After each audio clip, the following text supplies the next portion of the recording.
الحمد لله الذي لا يسأل عما يفعل. الحمد لله الذي يفعل ما يشاء. الحمد لله الذي لا يسأل عما يفعل. الحمد لله الذي خلق فسوى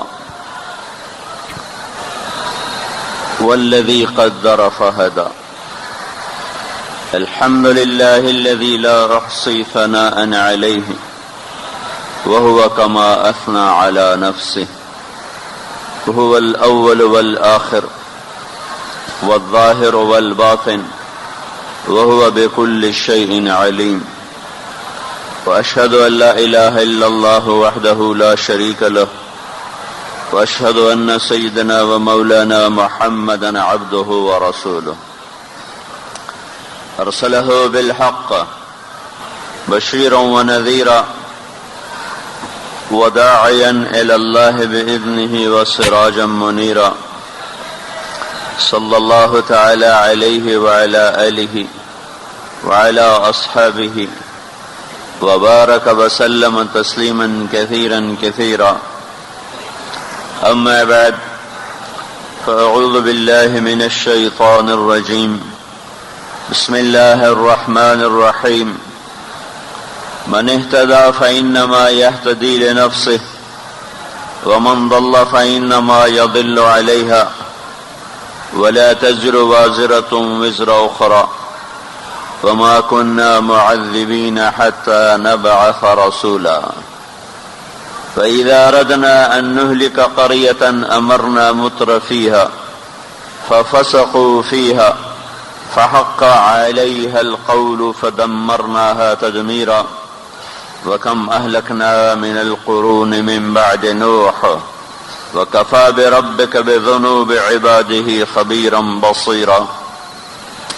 وقال النبي صلى الله تبارك وتعالى عليه وسلم اطلبوا الجنة جهدكم واهربوا من النار جهدكم فإن الجنة لا ينام طالبها وإن النار لا ينام هاربها وإن الجنة اليوم محفوفة بالمكاره وإن الدنيا محفوفة بالشهوات واللذات فلا تلهينكم عن الآخرة.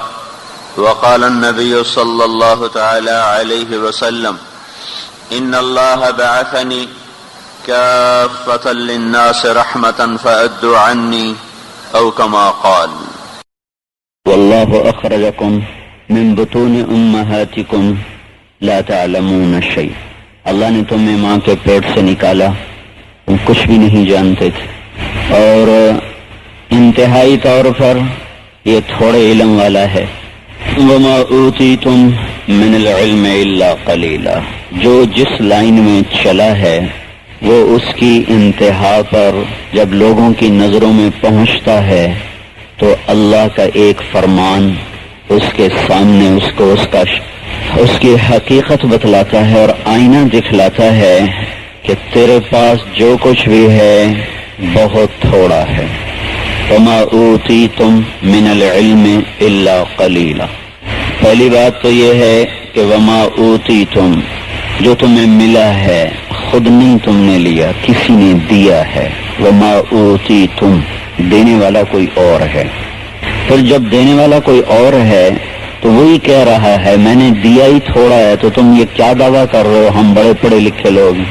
ایک عام محاورہ چلتا ہے ہم بڑے پڑھے لکھے لوگ ہیں. اس سے بڑی حماقت کی تو بات ہی کوئی نہیں ہے. انسان کی عمر ہی کیا ہے کہ وہ یہ دعویٰ کرے کہ میں بہت پڑھا لکھا ہوں. اس لامحدود قسم کی کائنات میں 50-60 سال کی کیا حیثیت. ایک ذرے میں گم ہو جاؤ تو ہزاروں برس گزر جائیں تو اس کی تہ تک پہنچ نہ پائیں. تو کائنات کے بارے میں اور یہ دعوے کہ آج بڑا علم کا دور ہے اور ہم بڑے پڑھے لکھے لوگ ہیں، یہ جہل مرکب ہے. ایک آدمی نہیں جانتا وہ کہتا جی میں نہیں جانتا، یہ تو جاہل ہے. ایک آدمی جانتا بھی نہیں اور کہتا میں جانتا ہوں، یہ جہل مرکب ہے. دو جہالتیں اس کے پاس. انسانی علم اس قابل ہی نہیں ہے کہ اپنی زندگی کے اپنے گرد و پیش کے انفرادی اجتماعی مسائل کو اپنے علم اور عقل سے حل کر سکے. اس لیے اس وقت دنیا ایک جہنم بن چکی ہے، آگ کی بھٹی ہے جہاں خون پانی کی طرح بہہ رہا ہے، اور انسانیت نام کی چیز کو ایک عرصہ ہوا کہیں گم ہو گئی ہے، کہیں راستہ بھول گئی ہے.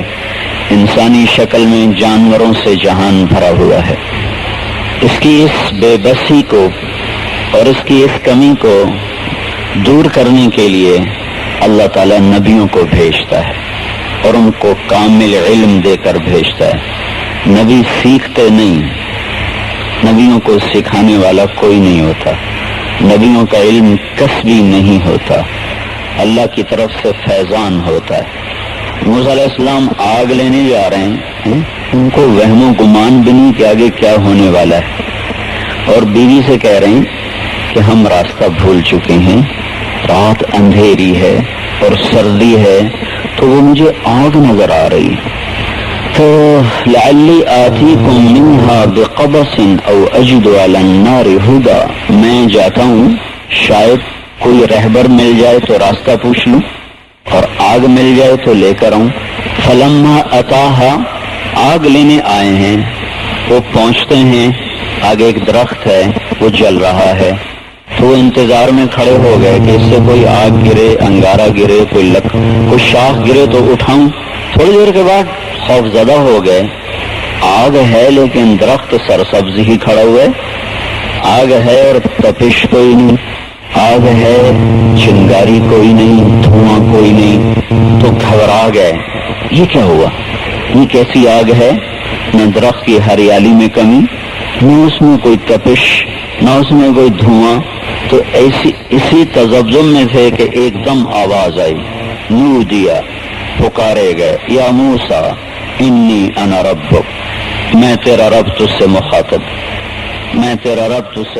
ہوں.